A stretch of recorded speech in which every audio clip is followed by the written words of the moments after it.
Kellogg here at Kellogg Outdoors, and this is podcast number 2.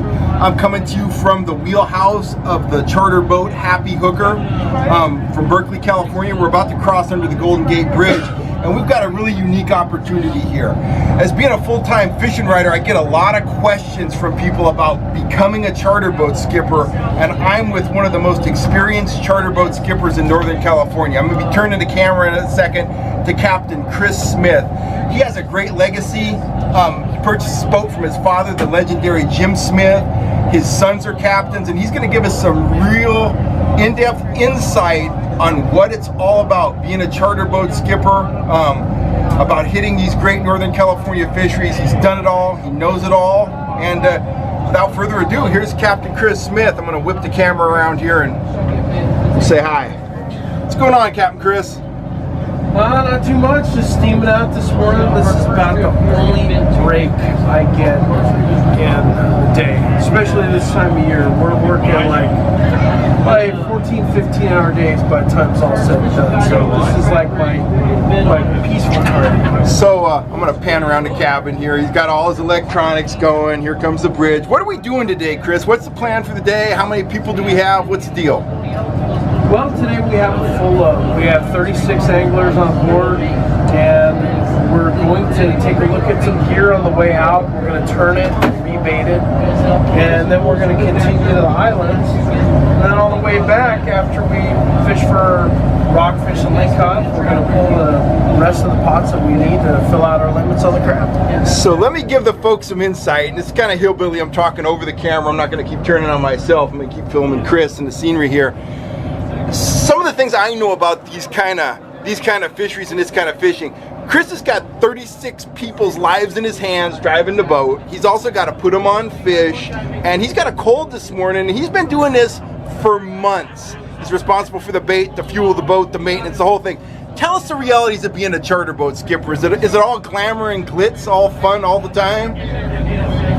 Well, you know, one of the reasons why I got into this business is because of my father. You know, it's a legacy. My son Jonathan also works with me, of course, but it's not all glamorous. No. I mean, you go home, you smell like fish, if you're lucky.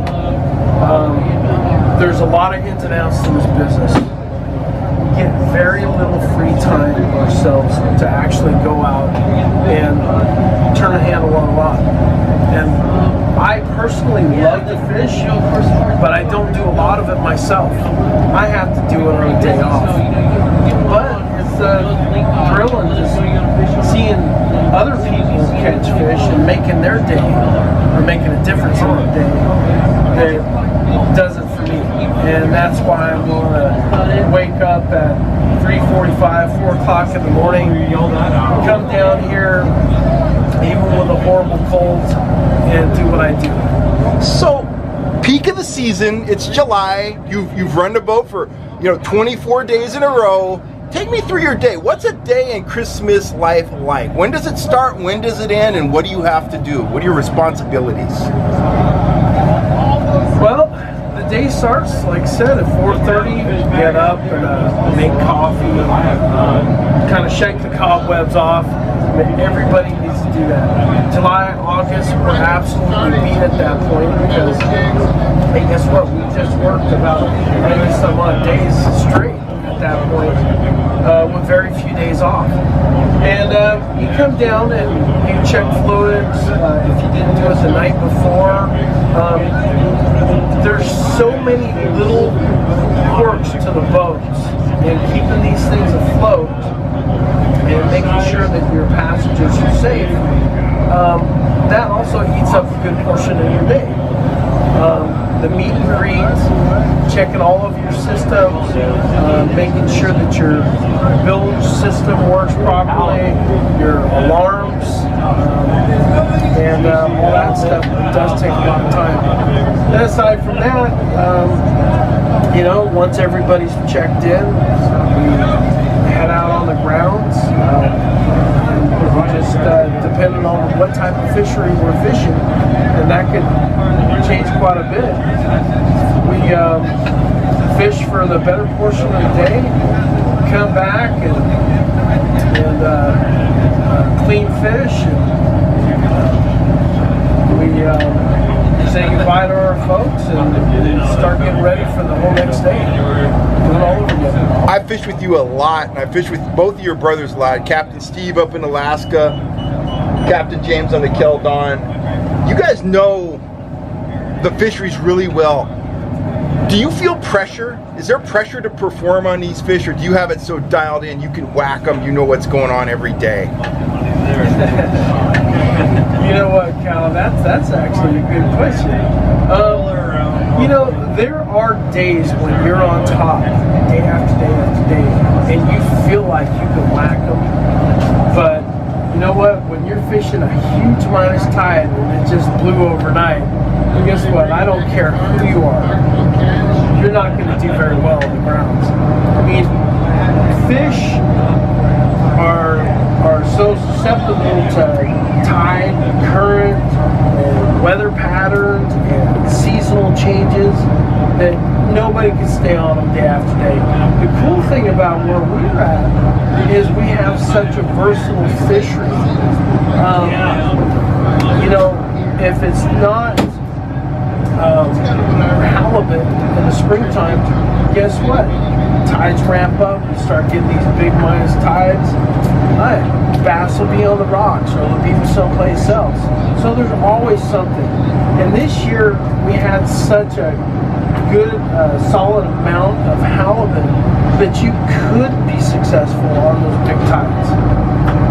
Let's look at the scenery from your office here. We're about to go under the bridge. It's phenomenal. Great clear day. Could Captain Chris do anything else? Would you do any other job? You love this? I do. I absolutely do. I don't think I was built for anything else, to be honest with you. I love doing this. I mean, can you really have a better office? I don't think so. I don't think so. You know, your son, Captain Jonathan, and he saw the camera and he ran away like a little girl. It was kind of funny. He stuck his head in for a second. He's like, "I'm out of here." I mean, you've trained him. He's a young man. I've been fishing with him since he was 14 or 15 years old. Tell me about that. What's that feel like? I mean, that's your legacy. You're your dad's legacy. He's your legacy in a lot of ways. Oh, it's amazing, you know. He does have some big shoes to fill, you know. You know, between his grandfather, his uncle, and myself. But Jonathan is a very capable person, and you know, he's a great student, but not only that, he also has a natural instinct of where to go, and he's proven himself time after time this last spring. And this last spring he spent more time on this boat than I did. Kind of funny because some of the customers got so used to seeing him on board. You look so proud of him right now. Look at you. I am. I'm very proud. Jonathan's done amazing so far this season. So you know what? He's going to be one of the greats. Sure. I agree. He is solid. I'm going to get him on camera one of these days. Maybe next season. Maybe this season. I don't know. I'm going to pin him down and we're going to interview him. We're about to go around the point here. Rory's going to get some tight action. Let's wrap this up. What's going to happen next season? We're wrapping down this year. Next year, you're going to be coming out swinging here, April, May. What's the season hold? What's it looking like based on your experience? Well, based on what we've seen this year, we were having some 100, 150, 200 fish days this year in the springtime. And we were actually running from the shaker halibut. The juvenile halibut population was at its all-time high, and it was the largest in recorded history for San Francisco Bay. Now this is an overall picture, including keeper fish, or fish above 22 inches. And it's about the only sustainable fishery that our Bay Area has. Seeing that, you know, halibut will actually spawn 2 or 3 times, or maybe more, before they're actually legal size. So I expect this year very very large halibut counts, better than our previous, or better than this year. Like back in, I believe it was the early 90s, we were getting these huge halibut schools. We had a huge halibut population, and some of the boats were going down to the South Bay and getting in excess of 100 keeper halibut, a handful of days out of the season. I would not be surprised if we saw something like that, halibut count 60s, 70s, stuff like that. Awesome. Thank you so much, Chris. I'll let you get back to driving the boat here. I'm going to swing the camera back around. So there you have it. You just heard it from a guy, a deckhand, a skipper, a very successful business owner, a dad. He's, as I said, he's done it all. He's seen it all in terms of charter boats, skippering, here in California, up in Alaska, back to California again. I really thank you for sharing your time with us, Chris. And let's wrap up. That's podcast number 2, and we'll be coming to you again real soon here in Northern California. This is Kellogg from Kellogg Outdoors, signing off.